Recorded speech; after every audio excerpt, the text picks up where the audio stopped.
ৰান্ধনী ঘৰত জ্বলি আছে 100ৰো অধিক চৌকা। 20,000 ভক্তই একেলগে গ্ৰহণ কৰিছে আহাৰ।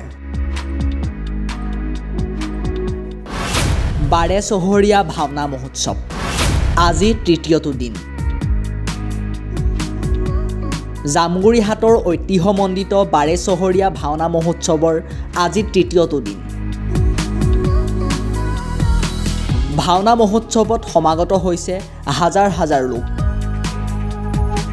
অসমৰ বিভিন্ন প্ৰান্তৰ পৰা অহা লোকসকলক পকামুৰা পথাৰত তিনিটাকৈ বিশাল ভোজনালয়ত আপ্যায়িত কৰা হৈছে। প্ৰতিদিনে 20,000 লোকক ভাওনা উদযাপন সমিতিৰ ফালৰ পৰা আহাৰ যোগান ধৰা হৈছে। একেবাৰতে 5,000 লোকক খোৱাৰো ব্যৱস্থা কৰা হৈছে। ৰন্ধন প্ৰকৰণৰ বাবে ভোজনালয়ত প্ৰায় 100টা চৌকাত খাদ্য তৈয়াৰ কৰা হৈছে।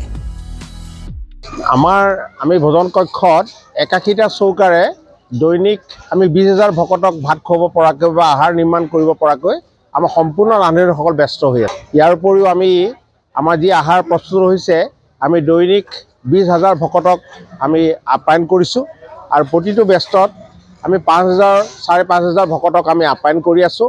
এই আপ্যায়নৰ ক্ষেত্ৰত আমাৰ ভোজনালয় উপসমিতিৰ সদস্যসকল, স্বেচ্ছাসেৱক বাহিনী আৰু বিভিন্ন উপসমিতিৰ সদস্যসকলে আমাক সহায় কৰিছে যাতে দূৰ দূৰণিৰ পৰা অহা ভকতসকলে আৰু বাৰেচৰীয়া চাবলৈ অহা যিসকল ৰাইজ সেইসকলে যাতে এমুঠি তৃপ্তিপূৰ্ণভাৱে আহাৰ গ্ৰহণ কৰিব পাৰে তাৰ কাৰণে আমি ভোজনালয় উপসমিতিৰ পৰা সম্পূৰ্ণ প্ৰস্তুতিৰে আমি ভকত শুশ্ৰূষাত ব্যস্ত হৈ আছোঁ। আৰু অহাকালিলৈ আমাৰ এটা বৃহৎ কাৰ্যসূচী আছে। আজি ৰাতিলৈ ভাওনা আছে, অহাকালিলৈ সাংস্কৃতিক সমাৰোহতো তদনুৰূপ আমি ভকত শুশ্ৰূষাত আমি ব্যস্ত থাকিম। আমি বাৰেচৰীয়া ৰাইজৰ হৈ দূৰ দূৰণি ভকতসকলক সম্পূৰ্ণ আপ্যায়ন কৰা সম্পূৰ্ণ বাস্তৱসন্মত ব্যৱস্থাৰে যাতে ভকতসকলে দুখ নোপোৱাকৈ আমি সম্পূৰ্ণ দিহা কৰিছোঁ। আমি আশা কৰিছোঁ যে অনাগত সময়ছোৱাতো আমি নিশ্চয় ভকতসকলক সুন্দৰভাৱে আমি আপ্যায়ন কৰিব পাৰিম।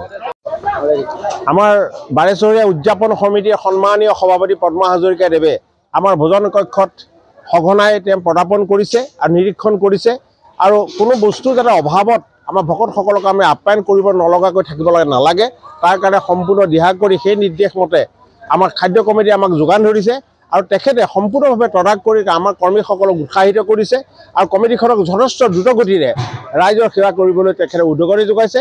এই ক্ষেত্ৰত সন্মানীয় আমাৰ বিধায়ক তথা বাৰেচৰীয়া উদযাপন সমিতিৰ সভাপতিগৰাকীক আমি ভোজনালয় উপসমিতিৰ তৰফৰ পৰা আন্তৰিক ধন্যবাদ আৰু কৃতজ্ঞতা জ্ঞাপন কৰিছোঁ। জামুগুৰিহাটৰ পৰা প্ৰাঞ্জল বৰুৱাৰ ৰিপৰ্ট, টাইম 8।